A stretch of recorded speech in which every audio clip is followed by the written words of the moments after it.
প্রিয় দর্শক, কে এই ইয়াজুজ মাজুজ, আর কেনই বা হজরত ঈসা আলাইসাল্লাম এদের ভয়ে পাহাড়ে গিয়ে লুকিয়ে থাকবেন? এরা কি মানুষ নাকি ভয়ানক শয়তান? আর কেন এদেরকে বাদশাহ জুলকারনাইন প্রাচীর দিয়ে আটকে রেখেছে? আর তারা বর্তমানে কোথায় আছে? এছাড়াও কবে আসবে তারা এই দুনিয়ায়? আর মহান আল্লাহ রব্বুল আলামিন কেন এই ভয়ানক ইয়াজুজ মাজুজ বিষয়ে সতর্ক করেছেন? আর পরিশেষে তাদের ধ্বংস হবে কিভাবে? এই সমস্ত কিছুই জানব আজকের ভিডিওতে। প্রিয় দর্শক, পৃথিবীর বুকে এমন একটি বিশাল ও মজবুত প্রাচীর আছে যা কিনা দিনের পর দিন ভেঙে ফেলা হচ্ছে, কিন্তু রাতের আধারে সেটি আবারও অলৌকিকভাবে মেরামত হয়ে যায়। আর এর পেছনে লুকিয়ে আছে এক ভয়ঙ্কর জাতি, যারা কিয়ামতের আগে পৃথিবীকে ধ্বংসের মুখে নিয়ে আসবে। কি ভাবছেন, এটি কোনো কল্পকাহিনী? না বন্ধুরা, এটি কোনো কল্পকাহিনী নয়। এটি আমাদের পবিত্র কুরআনে বর্ণিত এক বাস্তব সত্য ঘটনা। চলুন তাহলে শুরু করি আজকের ভিডিও। কে ছিলেন সেই বাদশাহ জুলকারনাইন, যিনি পৃথিবীর 3 প্রান্তে ভ্রমণ করেছিলেন? কারা এই ভয়ঙ্কর ইয়াজুজ এবং মাজুজ, যাদের সম্পর্কে আমাদের পবিত্র কুরআনে বিস্তারিত বলা আছে? কিভাবে এবং কেন তৈরি হয়েছিল এই বিশাল প্রাচীর, যা আজও টিকে আছে? বন্ধুরা, পবিত্র কুরআনে সূরা কাহাফে আল্লাহ তাআলা জুলকারনাইন নামক একজন মহান বাদশার কথা উল্লেখ করেছেন। তিনি ছিলেন একজন পরাক্রমশালী এবং ন্যায়পরায়ণ শাসক, যাকে আল্লাহ পূর্ব থেকে পশ্চিম পর্যন্ত সাম্রাজ্য পরিচালনার ক্ষমতা দিয়েছিলেন। অনেকে মনে করেন তিনি গ্রিক বীর আলেকজান্ডার দ্য গ্রেট, আবার কারো মতে তিনি পারস্য সম্রাট সাইরাস দ্য গ্রেট। তবে সবচেয়ে বিশুদ্ধ মত হল তিনি ছিলেন একজন মুমিন এবং আল্লাহ ভীরু শাসক, যিনি আল্লাহর নির্দেশে পৃথিবীতে সুবিচার প্রতিষ্ঠা করতেন। তিনি কোনো রাজা নন, বরং আল্লাহর একজন প্রিয় বান্দা হিসেবেই পৃথিবী শাসন করেছেন। কুরআন অনুযায়ী জুলকারনাইন পৃথিবীর 3 প্রান্তে ভ্রমণ করেছিলেন।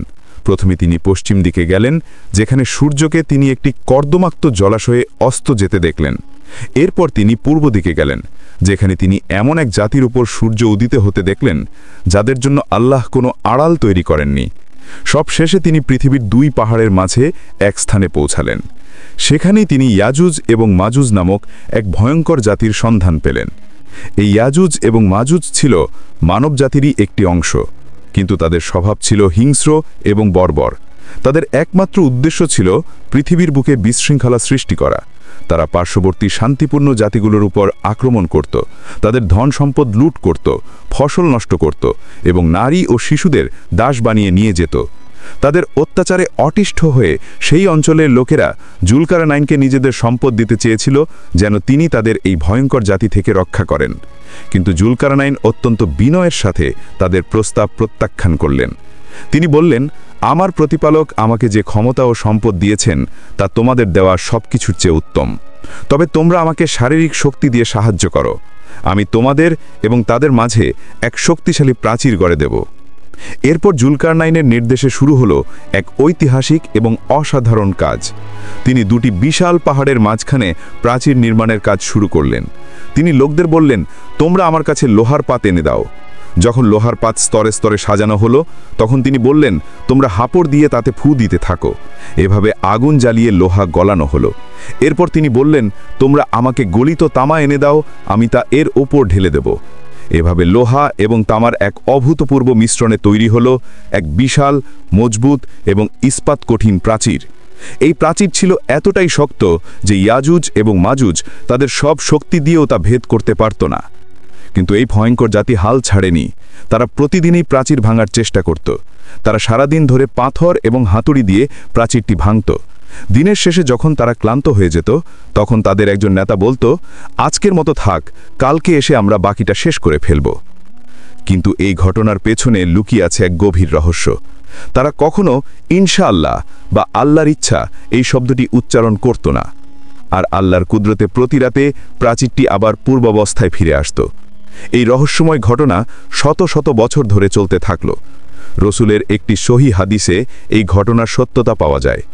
হাদিসে বলা হয়েছে, কিয়ামতের আগে ইয়াজুজ এবং মাজুজ প্রতিদিনই প্রাচীরটি ভাঙবে, আর প্রতি রাতে সেটি আবার জোড়া লেগে যাবে। কিন্তু কিয়ামতের একটি বিশেষ সময় তারা ক্লান্ত হয়ে যাওয়ার পর তাদের একজন নেতা বলবে, ইনশাআল্লাহ কালকে এসে আমরা বাকিটা শেষ করে ফেলব। সেদিন তারা প্রথমবারের মতো আল্লাহর নাম নেবে, আর ইনশাআল্লাহ বলার বরকতে সেই রাতে প্রাচীরটি আর মেরামত হবে না। সেদিন তারা বেরিয়ে আসবে এবং পৃথিবীর বুকে ছড়িয়ে পড়বে।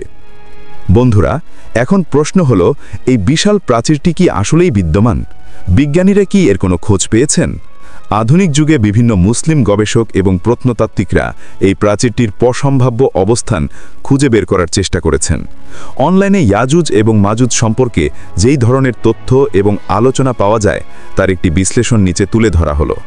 এই তথ্যগুলো মূলত YouTube video, Islamic blog, forum এবং বিভিন্ন গবেষণা প্রবন্ধ থেকে সংগৃহীত, যা এই বিষয়ে আগ্রহী মানুষের কৌতূহল মেটায়।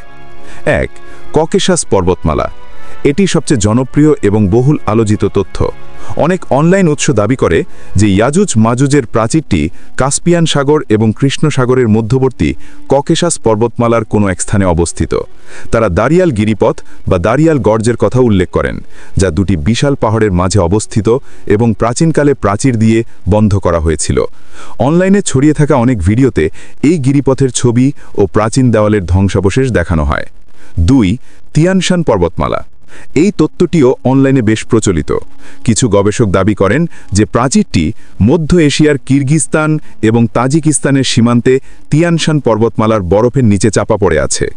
অনলাইনে প্রকাশিত কিছু ভিডিওতে আধুনিক মেটাল ডিটেক্টর ব্যবহার করে সেখানে ধাতব পদার্থের উপস্থিতির দাবি করা হয়। এই তত্ত্বকে সমর্থন করতে কুরআনে বর্ণিত গলিত লোহা ও তামার প্রাচীরের কথা উল্লেখ করা হয়। 3. চীনের মহাপ্রাচীর। যদিও বেশিরভাগ স্কলার এই তত্ত্বকে সমর্থন করেন না, তবুও অনলাইনে কিছু জায়গায় চীনের মহাপ্রাচীরকে ইয়াজুজ ও মাজুজের প্রাচীর হিসেবে উল্লেখ করা হয়। তবে দুর্বল দিক হল চীনের প্রাচীরটি পাথর ও ইট দিয়ে তৈরি, যা কুরআনের বিবরণের সঙ্গে মেলে না। যদিও এই সকল আবিষ্কার এখনও বিতর্কের ঊর্ধ্বে নয়, তবে এটি আমাদের এই বিশ্বাসকে আরও দৃঢ় করে যে কুরআনের প্রতিটি কথা সত্য। বন্ধুরা, অনলাইনে আরেকটি বহুল আলোচিত তথ্য হল ইয়াজুজ এবং মাজুজ কোনো শারীরিক জাতি নয়, বরং তারা একটি প্রতীকী সত্তা। এই তত্ত্ব অনুযায়ী ইয়াজুজ ও মাজুজ বলতে এমন কিছু পরাশক্তি বা আধুনিক যুগের কিছু জাতিকে বোঝানো হয় যারা পৃথিবীতে বিশৃঙ্খলা, দুর্নীতি ও ধ্বংসের কারণ। এই তত্ত্ব অনুযায়ী জুলকারনাইনের প্রাচীর কোনো বাস্তব প্রাচীর নয়, বরং একটি প্রতীকী বা আধ্যাত্মিক বাধা যা এই বিশৃঙ্খলাকে আটকে রেখেছে। যদিও এই ব্যাখ্যাটি মূলধারার ইসলামিক স্কলারদের মধ্যে প্রচলিত নয়, কিন্তু অনলাইনে এটি বেশ জনপ্রিয়। বন্ধুরা, অনলাইনে ইয়াজুজ এবং মাজুজ সম্পর্কে অসংখ্য তথ্য এবং বিতর্ক পাওয়া যায়। এগুলো আমাদের কৌতূহল মেটায় ঠিকই, কিন্তু তাদের প্রকৃত অবস্থান সম্পর্কে আল্লাহ তাআলাই সবচেয়ে ভালো জানেন। বন্ধুরা, রাসূল সাল্লাল্লাহু আলাইহি ওয়াসাল্লামের একাধিক হাদিসে ইয়াজুজ এবং মাজুজের বেরিয়ে আসার পর পৃথিবীতে কি ঘটবে তার বর্ণনা দেওয়া হয়েছে। এই তথ্যগুলো মূলত হাদিস এবং ইসলামিক স্কলারদের ব্যাখ্যার উপর ভিত্তি করে তৈরি করা হয়েছে। যখন ইয়াজুজ এবং মাজুজ প্রাচীর ভেঙে পৃথিবীতে বেরিয়ে আসবে, তখন তাদের সংখ্যা হবে অগণিত। তাদের হিংস্রতা এবং বর্বরতা হবে সীমাহীন। পৃথিবীর বুকে নেমে আসবে এক ভয়াবহ ধ্বংসলীলা। হাদিস অনুযায়ী ইয়াজুজ এবং মাজুজের প্রথম দলটি যখন পৃথিবীতে ছড়িয়ে পড়বে, তখন তারা সিরিয়ার তিবারিয়া নামক একটি বিশাল লেকের কাছে এসে এর সমস্ত পানি পান করে ফেলবে। এরপর তাদের পরের দলটি যখন সেখানে পৌঁছাবে, তখন তারা বলবে, একসময় এখানে পানি ছিল।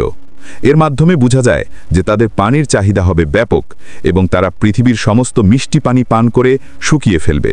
ফলে পৃথিবীতে তীব্র পানির অভাব দেখা দিবে, যা ব্যাপক দুর্ভিক্ষ এবং বিপর্যয়ের কারণ হবে। তারা পৃথিবীতে ছড়িয়ে পড়ার পর তাদের সামনে যে মানুষকে পাবে তাকেই হত্যা করবে। রাসূল সাল্লাল্লাহু আলাইহি ওয়াসাল্লাম একটি হাদিসে বলেছেন, তারা বলবে যে তারা পৃথিবীর সমস্ত মানুষ হত্যা করেছে। এরপর তারা আকাশের দিকে তীর ছুঁড়ে মারবে এবং বলবে যে আকাশের অধিবাসীদেরও আমরা হত্যা করেছি। যদিও তাদের এই কথাটি হবে অহংকারপূর্ণ, কিন্তু তাদের ধ্বংসের ইচ্ছা হবে চরম। তাদের এই ধ্বংসযজ্ঞের থেকে কেবল মুমিনরা ছাড়া আর কেউ রক্ষা পাবে না। ইয়াজুজ এবং মাজুজের কারণে পৃথিবীতে এমন বিশৃঙ্খলা সৃষ্টি হবে যে মানুষ তাদের ভয়ে পাহাড়ের চূড়ায় এবং দুর্গম স্থানে আশ্রয় নেবে। কোনো মানুষই তাদের সামনে টিকে থাকতে পারবে না। তাদের সংখ্যা এতটাই বেশি হবে যে যেখানেই তারা যাবে সেখানে পঙ্গপালের মতো ছড়িয়ে পড়বে এবং সবকিছু ধ্বংস করে দেবে। এই চরম দুর্দিনে আল্লাহ তাআলা তার মুমিন বান্দাদের রক্ষা করবেন। হাদিসে বর্ণিত আছে, সেই সময় মুমিনরা কোনো খাবার পাবে না। তখন আল্লাহ তাআলা তাদের জন্য বিশেষ খাবার পাঠাবেন। মুমিনরা সেই খাবার খেয়ে ক্ষুধা নিবারণ করবে এবং ইয়াজুজ ও মাজুজের হাত থেকে রক্ষা পাবে। বন্ধুরা, ইয়াজুজ ও মাজুজের ধ্বংস কোনো মানুষের হাতে হবে না, তাদের ধ্বংস হবে আল্লাহর নির্দেশে। আল্লাহ তাআলা তাদের উপর এক ধরনের পোকা বা জীবাণু পাঠাবেন, যা তাদের ঘাড়ে ঢুকে যাবে এবং এক রাতের মধ্যেই তাদের সবাইকে ধ্বংস করে দেবে। সকালে যখন মানুষ বেরিয়ে এসে দেখবে, তখন দেখবে তাদের লাশগুলো স্তূপ হয়ে পড়ে আছে। এরপর আল্লাহ তাআলা এক ধরনের পাখি পাঠাবেন, যারা তাদের লাশগুলো বহন করে নির্দিষ্ট স্থানে ফেলে দেবে। অবশেষে যখন তারা আল্লাহর নির্দেশে ধ্বংস হবে, তখন পৃথিবীতে আবার শান্তি ফিরে আসবে। বন্ধুরা, এই গল্প আমাদের শেখায় যে আল্লাহর ক্ষমতা সীমাহীন এবং তার প্রতিটি কথার মধ্যে রয়েছে গভীর প্রজ্ঞা। ইয়াজুজ ও মাজুজের এই রোমাঞ্চকর এবং ভয়ঙ্কর কাহিনী শুধু একটি গল্প নয়, বরং আমাদের জন্য একটি সতর্কবার্তা। কিয়ামতের এই বড় আলামত আমাদের স্মরণ করিয়ে দেয় যে এই দুনিয়া চিরস্থায়ী নয় এবং আমাদের সবাইকে আল্লাহর কাছে ফিরে যেতে হবে। আসুন আমরা এই ঘটনা থেকে শিক্ষা গ্রহণ করি। ইয়াজুজ ও মাজুজের মতো ফিতনা থেকে নিজেদের এবং আমাদের পরিবারকে রক্ষা করার জন্য আল্লাহর কাছে দোয়া করি, বেশি বেশি নেক আমল করি এবং জীবনের প্রতিটি পদক্ষেপে আল্লাহর সন্তুষ্টি অর্জনের চেষ্টা করি। যদি এই ভিডিওটি আপনাদের ভালো লাগে তাহলে লাইক দিন। এরকম ইসলামিক ভিডিও আরও পেতে চ্যানেলটিকে এখনই সাবস্ক্রাইব করুন।